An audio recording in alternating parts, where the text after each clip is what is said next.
सोचिए, एक कहानी जो 400 साल पुरानी है, दो प्यार करने वाले और एक दुखद अंत। हम सब रोमियो और जूलियट को जानते हैं ना?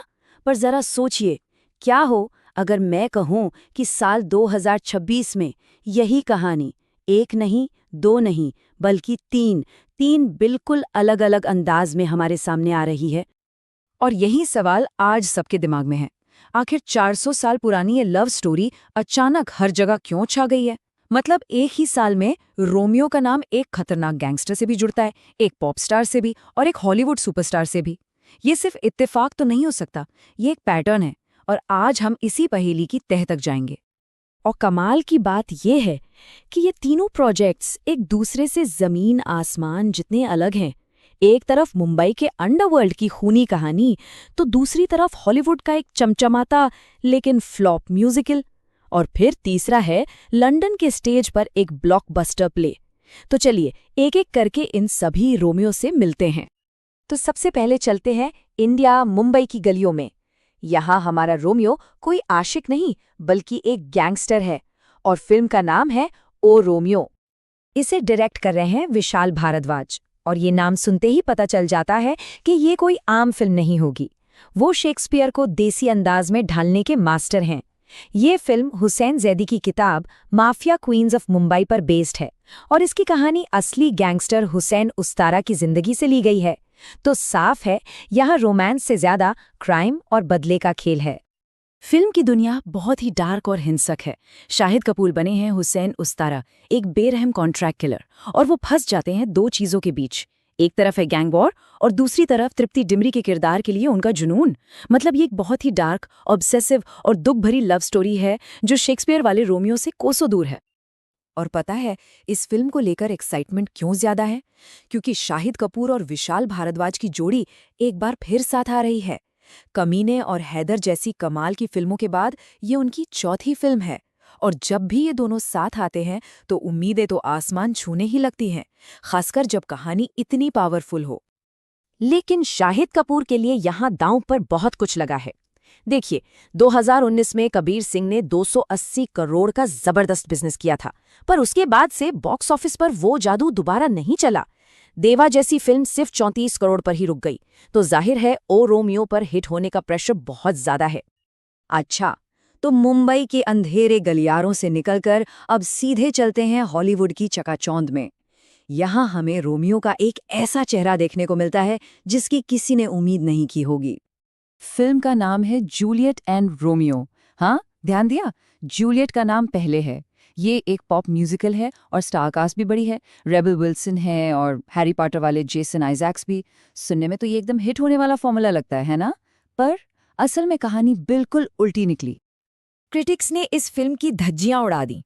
रॉटन टोमेटोज पर इसे मिला सिर्फ 24% का स्कोर। सिर्फ 24। ये एक बहुत बड़ा फ्लॉप था। और मेटाक्रिटिक पर भी हाल बुरा था, स्कोर था बस 30। मतलब क्रिटिक्स एक मत थे कि ये फिल्म नहीं चली। द वॉशिंगटन पोस्ट के एक रिव्यूअर ने तो यहाँ तक लिख दिया, ये कोई फिल्म नहीं, ये तो स्कूल के फेयरवेल की थीम है। इससे बुरा और क्या ही कहा जा सकता है। तो आखिर गड़बड़ हुई कहाँ? देखिए, फिल्म बनाने वालों का इरादा तो अच्छा था। वो ऐसे डिज्नी की डिसेंडेंट्स मूवीज और शेक्सपियर का एक कूल मिक्सचर बनाना चाहते थे, एक बोल्ड एक्सपेरिमेंट। पर क्रिटिक्स ने कहा कि ये बस एक ऊपरी कहानी बनकर रह गई। गाने भी बोरिंग थे, और फिल्म ये समझने में पूरी तरह फेल हो गई कि लोग आखिर शेक्सपियर के नए अडेप्टेशंस में देखना क्या चाहते हैं। तो अब सवाल ये उठता है, एक ही कहानी पर बनी एक फिल्म हिट होने की राह पर है और दूसरी इतनी बुरी तरह से पिट गई। तो आखिर ऐसा क्या है शेक्सपियर में कि 400 साल बाद भी फिल्म मेकर्स बार बार उनकी कहानियों की तरफ खींचे चले आते हैं? इसका जवाब हमें मिलता है एक रिसर्च में। International journal for multidisciplinary research में छपी एक स्टडी बताती है कि शेक्सपियर की कहानियों में वो सीक्रेट इंग्रेडिएंट क्या है। इस रिसर्च के मुताबिक शेक्सपियर के नाटक एक फ्लेक्सिबल प्लेटफॉर्म की तरह हैं। मतलब उनकी कहानियों के जो थीम हैं, जैसे प्यार, धोखा, पावर, पहचान की तलाश, ये इतने यूनिवर्सल हैं कि आप उन्हें किसी भी दौर, किसी भी देश, किसी भी कल्चर में सेट कर दो, उनकी इमोशनल पावर कम नहीं होती। और तरीका बड़ा सिंपल है। पहले क्रिएटर्स एक यूनिवर्सल थीम उठाते हैं, मान लीजिए ऐसी मोहब्बत जिसे दुनिया मंजूर नहीं करती। फिर वो उसे एक नए माहौल में डाल देते हैं, जैसे विशाल भारद्वाज ने मुंबई अंडरवर्ल्ड को चुना। और आखिर में वो इस नई सेटिंग का इस्तेमाल आज के ज़माने के मुद्दों पर बात करने के लिए करते हैं, जैसे गैंग पॉलिटिक्स या समाज के नियम।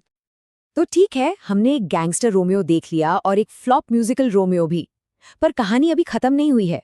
रोमियो का एक और चेहरा भी है, जो इस वक्त स्टारडम के शिखर पर है। और वो चेहरा है हॉलीवुड के अपने स्पाइडरमैन यानी टॉम हॉलैंड का। वो लंदन में रोमियो एंड जूलियट प्ले कर रहे हैं, और वो भी लीड रोल में। इस प्ले को एकदम नई और धड़कती हुई वाइब वाला कहा जा रहा है, और ये जबरदस्त हिट हो चुका है। इससे ये बात तो साफ हो जाती है कि रोमियो का जादू सिर्फ बड़े पर्दे तक ही नहीं है। तो कुल मिलाकर बात क्या है? बात यह है कि रोमियो की कहानी अब सिर्फ एक कहानी नहीं, एक ग्लोबल ब्रांड बन चुकी है।